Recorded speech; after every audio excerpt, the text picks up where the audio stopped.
Астрология на момента. Премиерата на сезон 4 Ергенът. Защо е възможно предсказание по определен час? Планетите са нашият земен часовник.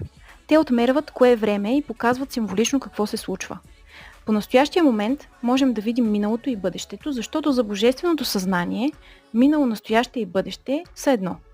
В картата за началото на Ергена виждаме най-тежката планета Сатурн в седмия дом на партньорските отношения. Тук Сатурн управлява още романтичните отношения и работата. Така че буквално романтичните връзки се превръщат в работа или ежедневна рутина. Най-положителната планета Венера е в 8-я дом на споделените финанси и наистина този сезон имаше изключителен комерциален успех, въпреки всички провалени връзки.